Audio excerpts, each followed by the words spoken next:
Hey yo, Pro Podcast listeners, help us out and click subscribe to show your support.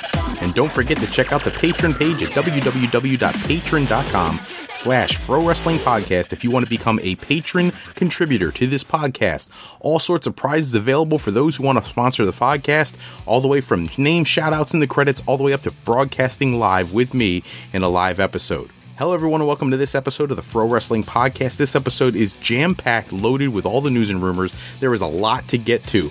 Before I get going with the news of the day, do not forget to get started with the fan voting for our 256 tag team tournament. The links are live right now. They were put up on Saturday night during our live episode, and you can get to those at our website, www.frolifeplanning.com/fanpoll. Let's get started with today's news. We're going to start with the Raw results, okay? So Kurt Angle kicks off Raw. He comes out. He announces that Braun Strowman is going to be out 6 to 8 months. Gives us a little bit of an injury update, and he helps us understand what is going to happen in the world title picture. Remember, Braun was pretty much on a collision course with Brock Lesnar at Great Balls of Fire. That obviously is going to have to be postponed. I anticipate that we'll see that later in the year. However, in the meantime, we have a Fatal 5-Way booked for Extreme Rules, a #1 contendership match. And the coolest part of this segment was he actually puts up graphics of some of the matches, the potential matches for Great Balls of Fire, showing Brock Lesnar going head-to-head with Seth Rollins, Brock Lesnar going head-to-head with Finn Balor, Brock Lesnar going head-to-head with Samoa Joe. And what I found interesting was the huge pop for Balor, the really sizable pop for Joe, and the lack of pop for Seth Rollins. And I don't think it's indicative of Seth Rollins. I think it's more an indicator of how much people would love to see Samoa Joe and Brock Lesnar in the ring, as well as some Finn Balor and Brock Lesnar in the ring. So, interesting moment on Raw, seeing all those combinations. Of course, he could end up going against Bray Wyatt. He could end up going against Roman Reigns. You know, there's 5 guys out there battling for that main spot, and it'll be interesting to see who they book to face Brock Lesnar. I anticipate that it is probably going to be Finn Balor. That's just my opinion. It could be Seth Rollins. I would say it's definitely going to be one of those two. It won't be Roman Reigns. That's going to be saved for WrestleMania. It won't be Bray Wyatt, which I actually think is stupid. I would love to see Bray Wyatt in that match. And I also don't think it's Samoa Joe. I think that's going to be saved for a bigger pay-per-view for another year, not right now. And I think they got a nice little tidbit from the fans seeing the reaction when people saw that graphic put up there. So very interesting to see how WWE reacts to real instant fan feedback, because I don't think they were expecting those reactions when they put those graphics up. Our first match of the night sees Jeff Hardy take on Sheamus. Their respective tag team partners are outside the ring. It's an interesting match just because we've seen the opposite combinations. We've seen Jeff Hardy go against Cesaro. We've seen Matt Hardy against Sheamus. This is, I guess, we're going to get, I'd expect next week to see Matt against Cesaro, so we can have every combination out there for this long overdrawn out feud already. It's already feeling old. And the interesting part about this match, towards the end, which is really weird to watch if you go back to rewatch it, is a botched ending where Sheamus was supposed to hit the brogue kick on Matt Hardy. He ends up hitting him, but Matt Hardy doesn't sell it right, so Sheamus has to back up and brogue kick him again, knocking him off the apron, which then makes the finish, Jeff Hardy hitting him with the twist of fate and a swanton, even more funky. It was a totally weird look to the ending of the match. I am sure Vince was hot as heck in the back thinking how horrible this ending looked. But Jeff Hardy picks up the win, and it's another win for the Hardy Boys in this feud. And what's bizarre for me about this is that now you've had them win clean in 2 singles matches before the last pay-per-view. You had them win this one. You had them win the tag team titles. You had them win the rematch. Like, when are we going to see Sheamus and Cesaro pick up a win? Is it going to be over Matt Hardy? That'll be the first one to try to push us towards that broken character, or do we hold it off and have them lose to Matt Hardy and then finally win the titles at the pay-per-view? The problem with that scenario is the Hardys have won all these matches. They lose one. Do they get a rematch? And if they do, how can you believe that they would lose 2 in a row after winning all these other ones in a row? It's a little weird sense to the booking there. It's just my opinion. Alicia Fox gets a shocking win over Sasha Banks, about a 4-minute match, which is absolutely ridiculous when you consider that last year Sasha Banks and Charlotte pretty much tore down the women's division stereotypes and really put on some of the best matches you've ever seen in women's wrestling. And now, less than a year later, Sasha Banks is getting jobbed out to Alicia Fox, who's pretty much been a forgotten commodity in WWE. She's been doing absolutely nothing of value. This stupid side thing with Noam Dar has just been taking up time and filling her contract with something, letting them pay her to do something. But otherwise, her character's been worthless for years. So why you would suddenly have her defeat one of the most established divas in the entire company? And I'm going with the divas thing. I'm just saying. It sticks in my mind from the past. It seemed like a very strange segment for me. I would have had Sasha Banks look significantly tougher in this. And it was a scissor kick. It wasn't even something high impact. It was a scissor kick. And that puts Sasha Banks down for a 3. Very strange booking. We have Dean Ambrose versus The Miz, what was advertised as one of the main events for the night for the Intercontinental Championship. The match actually was really solid. I enjoyed the match. All the high spots, the interference from Maurice, everything was solid. Right up till the end, The Miz goes for a low blow. Dean Ambrose ends up blocking it, which looks so uncomfortable. And then he ends up blatantly kicking him in the junk right in front of the referee and getting disqualified, which, if he's the good guy, is kind of bizarre that they would have him win, or actually lose in that fashion, but keep his title. That's more of like a Ric Flair heelish kind of thing, or a Bobby Heenan, purposely getting your guy disqualified so you can keep the title kind of move. And here they pull it off here with a babyface. So again, it's a theme with this episode of Raw. Bizarre way to book things, but the match itself was fantastic. So kudos to Dean Ambrose and The Miz. Alexa Bliss is out. She's cutting a promo talking about her championship reign. Bayley interrupts her. She wants her rematch clause invoked at Extreme Rules, which leads to Alexa Bliss, taking her down, and eventually she pulls out a kendo stick and starts whacking Bayley with a kendo stick. That's going to set something up later in the evening. We'll get to that in a moment. There's an angle in the back where Kurt Angle is actually on the phone with Sami Zayn. I don't know what they're doing with that. I don't know where that's leading, but it's obviously leading somewhere. Miz and Maurice show up. They're complaining they want a rematch and another championship opportunity, which Angle quickly grants. Miz says he wants it to be one of those matches where disqualification could cause the title to change hands. I actually expect he grants the match. And what I expect at the pay-per-view is Maurice is going to end up attacking The Miz just so he can purposely get disqualified, and Angle would have no choice but to allow him to be Intercontinental Champion because he's the one who books the stipulation. Again, sometimes I think they don't realize how intelligent the fans are. Like, we can't see that coming a mile away. It's kind of bizarre. The next match on the card, Neville and TJP taking on Austin Aries and Jack Gallagher. Again, this is the same match we've seen for the last 347 days, it seems like. It's ridiculous. They need to move past this combination of wrestlers. There are so many talents on the 205 Live roster. Get somebody else into the main picture of that division. The end sees the detonation kick from TJP to Jack Gallagher. He pins Gallagher. It's a solid match. I'm not trying to take away from the match. They put on amazing matches. They have great chemistry in the ring, all 4 of these guys. TJP looks like a legitimate cruiserweight who could actually be a threat to Neville, which may be where they're going with this, is that TJP turned heel so he can get his shot at Neville because he thinks he can beat him. But either way, I find it frustrating that they keep going to the same thing over and over and over again. We get to see the next segment is Kurt Angle and Bayley. They're in the back talking about how she deserves her championship opportunity. He's going to make it a standard wrestling match at Extreme Rules, and instead, by the end of the segment, it turns into a kendo stick on a pole match, which I know it's Extreme Rules, and I'm fine with the kendo stick being in the match, but make it a street fight, or make it some kind of, I don't know, back when we had the Great Khali that had the Punjabi whatever, man, like, do something. Don't, this thing on a pole, that went out of style back in the 90s. That's Sting versus Jake the Snake Roberts coal miner's glove on a pole match kind of stuff. Like that, that's old booking mentality. It sounds horrible. Move on to something with a lot cooler sound and feel to it. I didn't like this at all. The Golden Truth are in the back. They're talking about R-Truth is sorry that they lost the previous week. He really thought they were going to get their opportunity at the Gold. Gold Dust is riling them up. Oh, it's okay. We're going to show them tonight. They're going to be taking on Gallows and Anderson.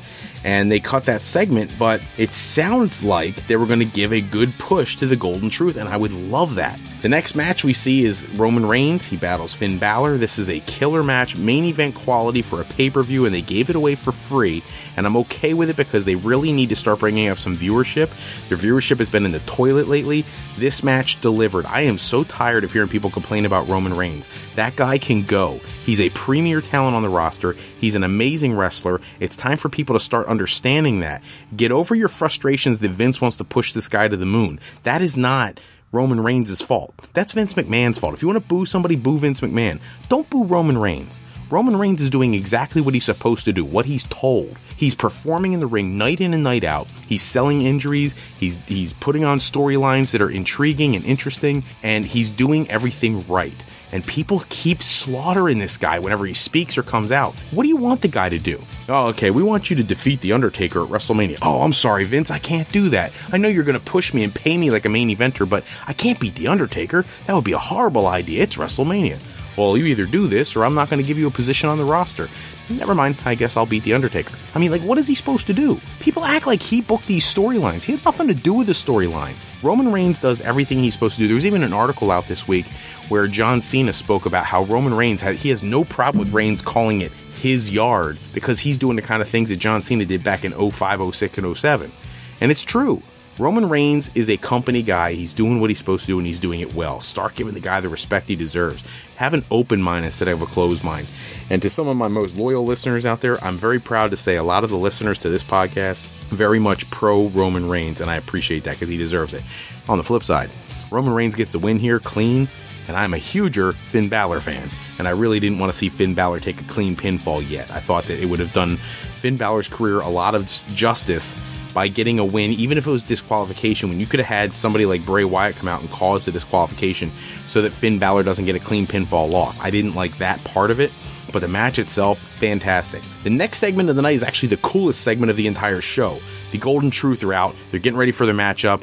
You know, you got R-Truth doing his what's up thing going on, and as he's doing that, Goldust turns on him and totally lays him out. They kept doing camera shots where you could see R-Truth looking at him, and he looked so distressed and so upset, and he just kept pummeling him and beating him up in the ring, out of the ring.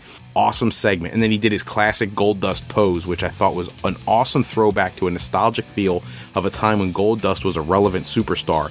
And I'm hoping they give him, you can't push him to the Intercontinental Championship, but you can certainly give him a better mid-card spot as a singles wrestler. He's earned that right. Being the age that Dustin Rhodes is, he should be in a more prominent position when he's still able to perform the way he does. Moving on, Big Cass and Enzo are out in the ring. They're doing their typical shtick in the ring.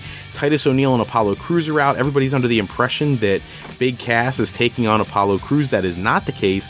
Big Cass is going to take on Titus O'Neil, who's out there in his really expensive suit. And what ends up happening is Titus O'Neil gets into the match.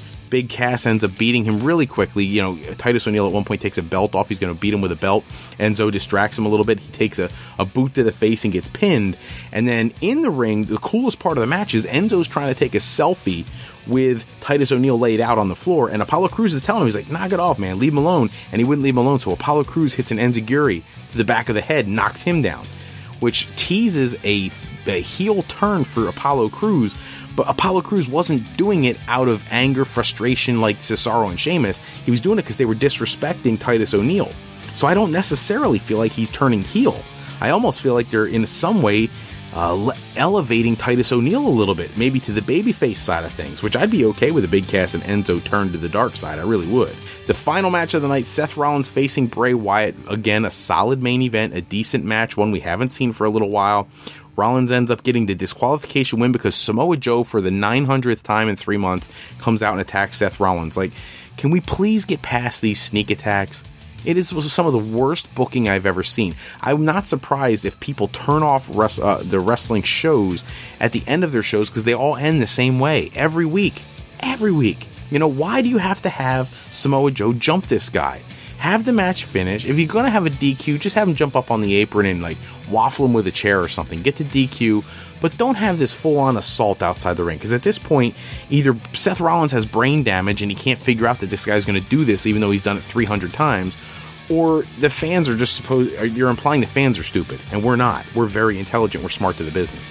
I'm going to move past Raw. Actually, before I get off of Raw, coolest part of that last segment is when Samoa Joe and Bray Wyatt are beating down Seth Rollins. Everybody expected Roman Reigns to come out, which he did not, which was a good thing, because at one point Bray Wyatt pushes Samoa Joe back. He's trying to hold him off, and as he's doing that, you know, Samoa Joe goes to go after him again, and Bray Wyatt turns on him, grabs him, and he hits Samoa Joe with Sister Abigail. I don't think I've ever really thought about Bray Wyatt versus Samoa Joe, but I'm thinking about it now, and I like how it sounds, and I like how it looks. So that's something we need to keep our eye on in the future. If they ever get the brains to turn Bray Wyatt to a babyface, that is a beautiful, beautiful feud just waiting to happen.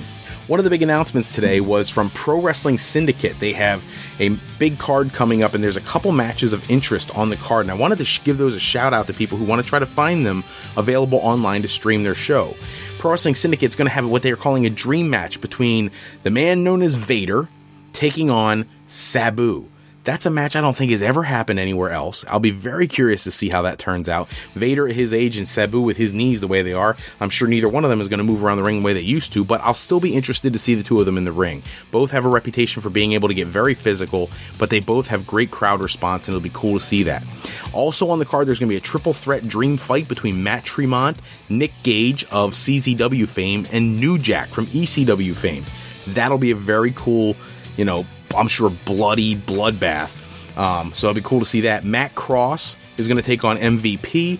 Teddy Hart, who is one of my favorite talents, who has just never made it to the big time because he can't get his personal demons under control. He's going to take on Devin Moore. And then in what they're calling the Protege versus the Mentor, Notorious 187 Homicide is going to take on the Raging Bull, Manny Fernandez, who's got to be 337 years old at this point. Manny Fernandez was around way back in the 70s, and he's still going. I don't know why people at that age still do this business. It blows my mind. But it's a cool match to think about. Obviously, Manny Fernandez can probably barely move at this point, but I'll watch it just because I used to be a fan back when he was tag team champion with Dusty Rhodes in the NWA, and then he was a tag team champion with Rick Rude, one of my favorite tag teams from the NWA, feuded with the Rock and Roll Express. So it'd be cool to see what Manny Fernandez does this time in his career. Ring of Honor just held 4 sets of tapings. I'm not going to give you a ton of spoilers, but I am going to give you one that I am thrilled over. Marty Scurll is no longer the Ring of Honor television champion. You'll have to watch the shows to see who defeats him, but I'm thrilled to see it is somebody from New Japan Pro Wrestling. And the reason I say that, and the reason I'm willing to spoil that much is that when New Japan Pro Wrestling comes to North America, I strongly feel now, because they gave the Ring of Honor television title to a New Japan wrestler, I feel like they'll give that IWGP United States Championship to one of the Ring of Honor talents, hopefully Jay Lethal. I would love to see that. So you'll have to check out the tapings in the next couple weeks to see who defeats Marty Scurll for that Ring of Honor television title, setting up really a great matchup for a return match coming in the near future. In the news today, superstar Billy Graham he doesn't often speak on the current product, but when he does, it's always intriguing, and he is predicting that at SummerSlam this year, we're going to see Finn Balor defeat Triple H. And the reason I find that so interesting is in his comments that he put out on Twitter were all focused around Triple H being the guy who does the right thing. He put over Seth Rollins, he put over Roman Reigns, and now he thinks he's going to put over Finn Balor because he's establishing new stars. And that is not the reputation Triple H has in the past. So if that truly is what's going to happen at SummerSlam, and Balor does win the match, which I would expect, that is actually a huge notch in the belt for Triple H in the character that people seem to think he has versus what he's actually putting on in the ring. He has put a lot of talents over in the last couple years, and that's what he should be doing at this stage of his career if he's not going to be a full-time participant. I do have some sad news today. There is the announcement of the passing of Pretty Boy Doug Summers. For those who don't know who Doug Summers is, he pretty much toured around all different territories throughout the 80s and early 90s, but his biggest stay and most success was in the AWA, the American Wrestling Association, where he was a part of a tag team. Pretty Boy Doug Summers and Playboy Buddy Rose held the tag team championships. They defeated Scott Hall and Kurt Hennig for those titles way back in the day, and they would eventually go on to being the tag team that gave the Midnight Rockers, who would go on to become just known as the Rockers, Shawn Michaels and Marty Jannetty, their big rub by dropping the tag team titles to them. And it's always a sad thing to hear any of the wrestlers go. Doug Summers was 65 years old, and some people are like, oh, he lived a long life. Not long enough. We lose so many of these great talents, and our thoughts and prayers are out to the family and friends of Doug Summers today. Speaking of other news on the downside of things, Shelly Martinez, formerly known as Ariel in the WWE branded ECW, is retiring from the ring. For those who don't remember her character, she was teamed up with Kevin Thorne. They were like that vampire gimmick, and she's kind of held on to that gimmick all over the independents now, but I don't see her having any path back to any kind of significance, and I guess she doesn't either. So she's going to be hanging up the boots when she's done with her most recent bookings. So good luck to Shelly Martinez in her future endeavors. Adam Cole is booked for his first post-Ring of Honor appearance. He's going to be taking on Cody Rhodes for Northeast Wrestling at their WrestleFest event on May 26th. At the same show, another one of the free agents that I would love to see WWE sign, Donovan Dijak, is going to take on Ryback. So check that out if you can online, another program that puts on some interesting shows. By the way, on the Braun Strowman topic, somebody had shot me an email earlier today, is this legit that he's going to be out 6 to 8 months? WWE typically likes to overshoot their return timetables because then when the guy comes back early, they can hype that up. My understanding is it is still a 4 to 6 week injury. That he'll still be back in time. He may not be back in time to wrestle at Great Balls of Fire, but I would not be surprised if he got involved in Great Balls of Fire, and he certainly should be back in time for SummerSlam. So I don't think this is going to be a 6 to 8 month injury situation. I really don't. The final topic I want to talk about today is this constant ongoing thing with Randy Orton right now and his Twitter war that he's launched in reference to independent wrestling. So for those who don't know, I'm going to read a quote for you guys. For those who know who Rip Rogers is, he was a wrestler back in the 80s. He trains talents now, but he put something online complaining about indie wrestling. His quote was, "Every indie match now is a handshake, drawn-out move exchange, this is awesome chant, strike exchange, dive, no-sell indie strong style, dive, more strikes, no sells, dive, flippy-floppy sequence, dive, hit everyone with each other's finisher, then Humpty Dumpty, we all fall down, fight forever chant, rinse and repeat until every move is useless and means nothing, dive, take unsafe shot that looks like and hurts like hell and roll up finish, handshake and hug after the match, everyone's hands raised, all these guys chant, go home and type on the social media thanking their opponents and company for the match and telling others they should book these guys, ... dive." So that was the original posting by Rip Rogers. Now that was reposted by Randy Orton. And when he did that, he added another couple dots in the word dive as well. Well, that angered certain people. It made some people come alive on Twitter, and one of those early in the discussion was Low Key, who is currently in Impact Wrestling. And he said, unfortunately, this is his Twitter feed, he said, unfortunately, you're protected in the WWE. Come out to the real world and test your tantrum with adults. So taking a real shot at Randy Orton. And he was not the only one. Bubba Ray Dudley came out, and he was not, I don't think he was intending any feelings towards Randy Orton, but he put up a picture of him in Ring of Honor diving off the turnbuckle, and all he put down was dive and like a wolf pack symbol. And apparently Randy Orton didn't like that. He put, LOL, there's a difference between young, hungry talent diving and an old, out-of-shape, quote, vet falling. Taking a shot at Bubba Ray, which apparently somebody said there's been heat between the two going back 15 years. He was in one of the interviews I saw on WrestleZone.com where they said going back 15 years they had an issue from a match back when Evolution was out, and he and Devon had some issues with Randy Orton and Batista, and a couple guys got hurt during that exchange, and they've always had an issue, but they buried the hatchet the last time Bubba Ray was in WWE. Well, apparently not. So Bubba Ray responded, he said, "Dear Randy Orton, my tweet had zero to do with you. Looks like you were wrong again. You're still awesome." And he gave a thumbs up emoji. And then he put, "Falling is greater than House of Horrors," which I loved him taking that shot at Randy Orton because I felt like Randy Orton was really out of line. Then Batista had to go get involved. And he puts up one of those crying emojis, says, "That's my guy, hashtag evolution." So he's taking Randy Orton's side. Then you have someone who I didn't expect to get involved, and that's CM Punk. He's usually pretty quiet on wrestling, but he comes out and he says, "Others will always try to protect their own insecurities on you. Happiness is priceless." You know, it's bizarre to see all these talents responding. Even the Iron Sheik got involved. He did a hashtag, he did his own Twitter feed, and he said, "Go ahead and dive.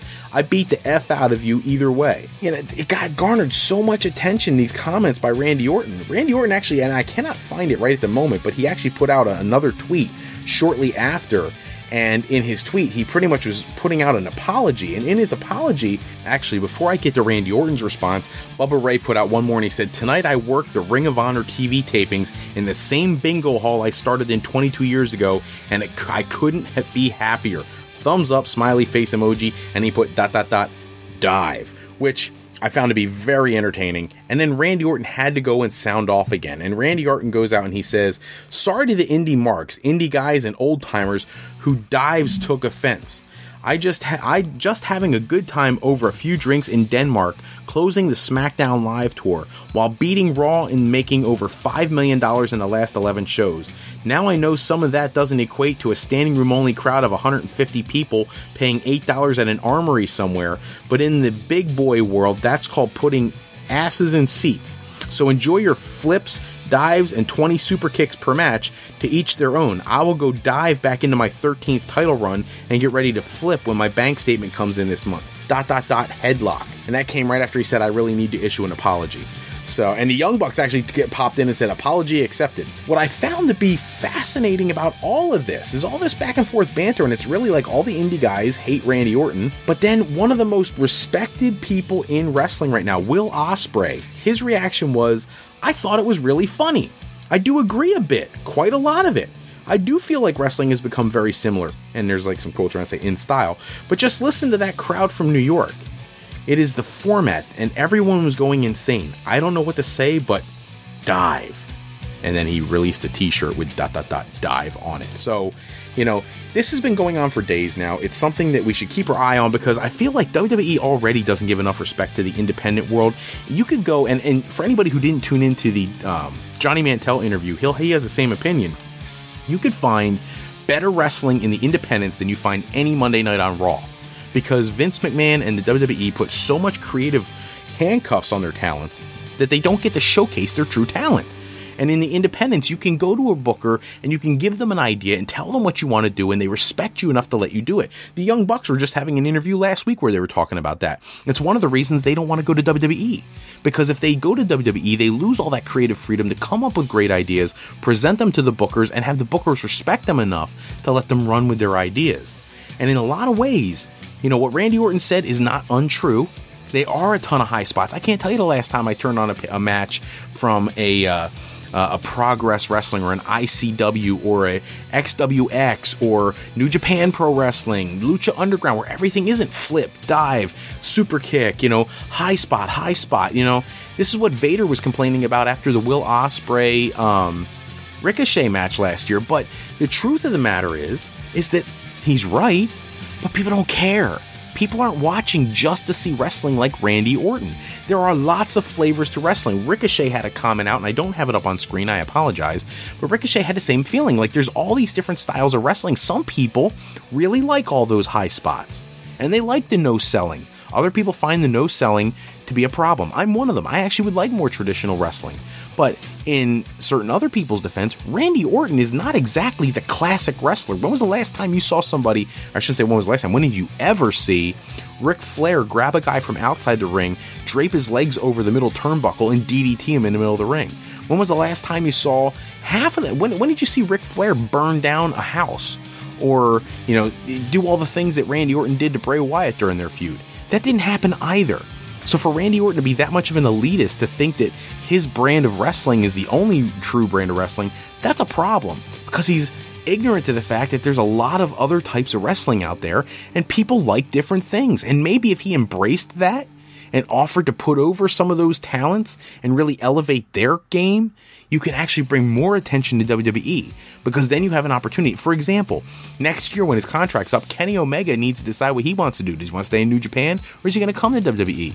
I would pay real money to see Randy Orton versus Kenny Omega, but Kenny Omega is going to hit some high spots. Randy Orton better be willing to sell those high spots after he just complained about no selling, but I don't think he would. I think he'd want to kick out of every special hold that Kenny Omega would bring, and that's a problem. Because Randy Orton likes to not get defeated when it's him in the ring, but he's perfectly okay burying anybody else. So, interesting, something we got to keep our eyes on.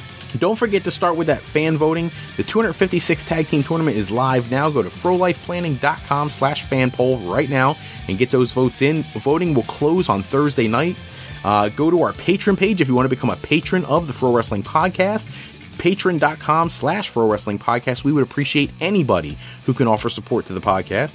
That's all the time we have for this episode. Check back with us next time. We'll run down all the latest news, wrestling news, and rumors. Special thanks as always go out to bensound.com and purpleplanet.com for producing all the music and sound effects. Today's podcast sponsored by two of the best out there, Beazle Games. You know, where Beazle Games has sketchy people. I've been telling you that for weeks now. www.thegamecrafter.com/sketchypeople and alleyrepair.com. Go to alleyrepair.com for servicing of classic skee-ball, pinball, and arcade games. Be sure to shoot over to our website at frolifeplanning.com for all your higher education needs. Don't forget, Fro Life Planning is for today, for tomorrow, and for life with Fro Life. I'm Fred Froelich, better known as Mr. Fro. I want to thank you for taking a few moments with us today. And if you're looking for more news, rumors, and wrestling information, go to tsjsports.com/WWE for my latest articles. Thanks so much for tuning in, and we will see you in the next episode.